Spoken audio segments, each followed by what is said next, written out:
միջ բուն նյութին անցնելը ելի ուզում խոսամ այդ հենաշարժական խնդիրներով երեխաների դպրոցի ավտոբուսների մասին հոկտեմբեր ամսին հանձնարարեցիք, որ զբաղվեն այդ հարցով աջակցեք վերջերս գրել էի գրությանի պատասխան եկա, որ դեկտեմբեր 30-ին լինելու է հետադարձ աճուրդ, բայց կարծես թե խոսքը մեկ մեքենայի մասին էր գնում, այնինչ պահանջը 2 մեքենա էր, եթե լուծում ենք, ամբողջական լուծենք, կիսակ չլուծենք։ Պարոն Զարուկյանը ստեղ չի, բայց հուսով եմ կտեսնի, կլսի, որ ոչ միայն իր կողմից մատնացույցայված անձն է վերկացել, կարծես թե գնացել է Միացյալ Նահանգներ, այլ նաև ասենք չգիտեմ, Գազքի նախկին պետն է գնացել Միացյալ Նահանգներ, Երևան ավտոբուս ՓԲ-ի նախկին տնօրեններից մեկն է գնացել Միացյալ Նահանգներ, իշխանապողությունից հետո երևի իրապահները կզբաղվեն, էլի թե այդ ինչի տենց այդ լավ պաշտոն ունեցող մարդիկ մի օր վերոշեցին վերկենան գնան այս երկրից։ Հիմա բուն բյուջեի վերաբերյալ, այսքան լինի, թե մի բան էլ ավել լինի, կառավարման որակի մեջ է եւ մոտիվացիայի մեջ հարցը, թե այդ բյուջեն ինչին է ծառայում։ Եթե պիտի կուսակցության հետ եւ ձեր աֆիլիացված մարդիկ այդ տենդերներն ու բաները շահեն, 150 միլիարդ չլինի, 250 միլիարդ լինի, որակը ինչի լինելու, որովհետեւ բացի որ կա հովանավորչություն, նաև այդտեղ հսկման հետ կապված այնքան գրոշներ եք հատկացնում, որ առանց որակյալ պատշաճ բանի վիճակի հանձնվում են շահագործման։ Իսկ բուն քաղաքական խոսույթի մասով այդտեղ անդադ ոնց որ ինչ-որ բան է դարել, ինչ-որ ինքնահաստատման ինչ-որ մի բան ասել, երբ որ մատնացույց է արվում կոնկրետ ինչ-որ սև խոռոչներ, որ սա սենց է ու անհերքելի փաստեր է բարձրաձայնվում, ասում են, բա դուք էլ ես ինչ մարդու հետ եք կապված, ինչ մարդու հետ եք կապված, ընկերներս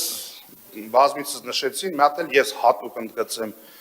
Մայր Հայաստան շարժման առաջնորդ Անդրանիկ Թևանյանն է, մենք էլ մասնակցել ենք ընտրություններին, այո, մեզ շատ տարբեր քաղաքական ուժեր սատարել են, բայց եւ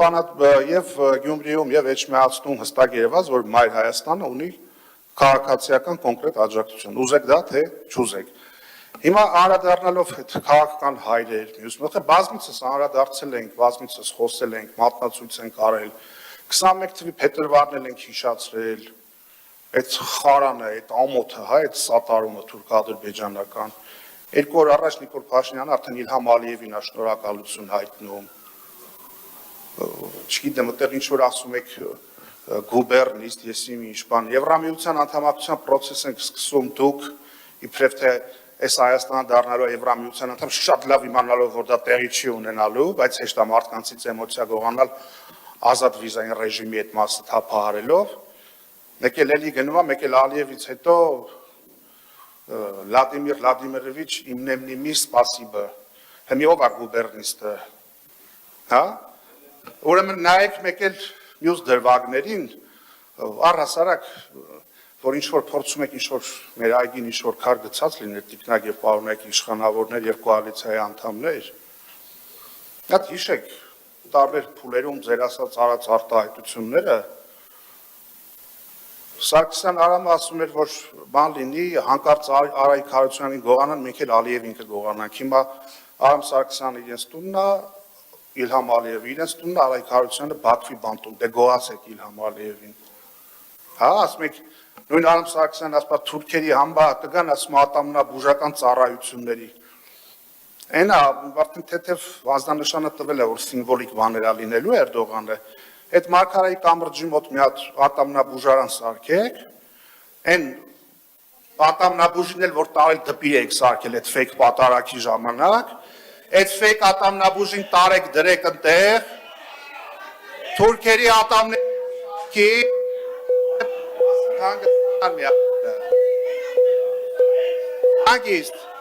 Հարգելի գործընկերներ, մի հատ խնդրում եմ լռություն դահլիճում, լռություն, պարոն Քոչարյան, Տիկի Ղարդյան, պարոն Քոչարյան,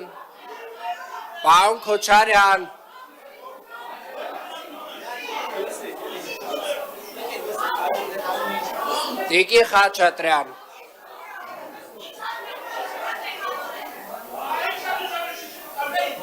Պարոն Բեջանյան, Տիկին Խաչատրյան, Տիկին Ավետիսյան, Տիկին Ղարդյան, հարգելի գործընկերներ, հարգելի գործընկերներ։ Լռություն, մենք խոսույթի հետ խնդիր չունենք։ Հարգելի գործընկերներ։ Մայր Հայաստանի հարգելի գործընկերներ, խնդրում եմ լռեք, ես իմ ասելիքը շարունակեմ։ Պարոն Քոչարյան, պարոն Քոչարյան, պարոն Սահակյան, պարոն Քոչարյան, պարոն Սահակյան, շշերը հանգիստ թողեք, վсё, նստեք։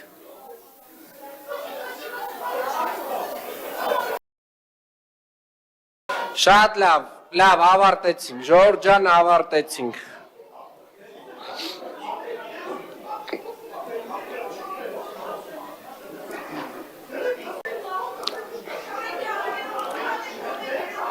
Լավ, հանգիստ։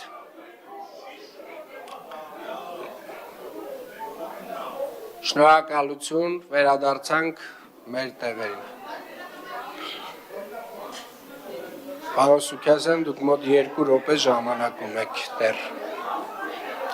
Լավ, Տիկին Խաչատրյան, հարգելի գործընկերներ, Տիկին Խաչատրյան, Տիկին Խաչատրյան, շնորհակալություն, պարոն Սուքասյան, 2 րոպե։ Լավ, վсё։ Այդ ատամնաբուժարանը, որ բացեք, Էրդողանը մի օր սահմանն անցնի,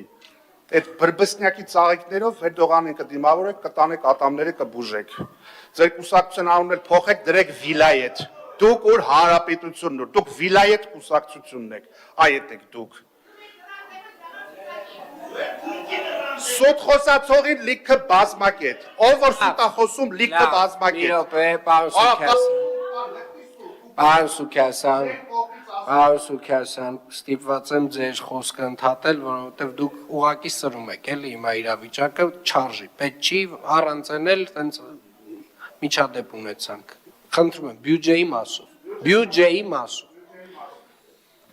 բյուջեի մասով։ Սիրելի երևանցիներ, 160 միլիարդ կլինի, 260 միլիարդ կլինի, եթե քաղաքը կառավարվում է, մենք ենք իշխանությունը, ոնց կուզենք այդ փողը կծախսենք, որ փառատոններին կուզենք կֆինանսավորենք, լիլարարներին ու, չգիտեմ, ֆակտորիներին փողեր կբաշխենք, անորակ շինարարության ավարտական ակտերը կստորագրենք, մեկ էլ այդ որ ասում եք բան է, էլի, քաղաքի կենտրոնում ասենք քանի հատ փողոց կա, որ քաղաքի կենտրոնում փողոց կա, որ կարմիր գիծ չկա, մի քանի հատ կա, այն Ավագ Պետրոսյան փողոցը, Բայրոնը կոնսերվատորիայի մոտ, Տեղատան փողոցը, այդտեղ կարմիր գիծ չէր, ոնց այդտեղ կանգնողները փող չտան, հələ եկեք դուք էլ վճարեք։ Հիմա այս փաթեթով էդ էլ անցկացրեցի, որ էլ ավելի շատ փող գա կարմիր գծերով, հա։ Ու առհասարակ էլ եմ ուզում կրկնել, նախորդ տարվա բյուջեից շուտ 40 միլիարդ դրամով ավելի բյուջե ունեցավ Երևանը 25 թվականին։ Եթե որևէ մեկի համար այդ 40 միլիարդը տեսանել է, ես շնորհավորում եմ նրան այդ կապակցությամբ։ Ինչ վերաբերում է, որ թմբկահարում եք բակեր, մյուս եւ այլն, նախկինում կառավարությունը պատվիրակել է, հիմա էլ ասել են, այնա կգնաս շինթույլտվություն կտաս, մեկ էլ բանա, գույքահարկը բարձրացրել ենք, փողի խնդիր չեք ունենալու, գնացեք շինարարություն արեք, այսինքն այդտեղնես չի առանձնապես քաղաքի բիզնես միջավայրն է զարգացել, քաղաքի կենսամակարդակն է լավացել, իհարկե ոչ, դրա արդյունքում չի այդ փողը այդքան գալի լցվում, ընդամենը հարկերի եւ տուրքերի թանկացման Երևանցու գրպանը մտնելու հաշվին։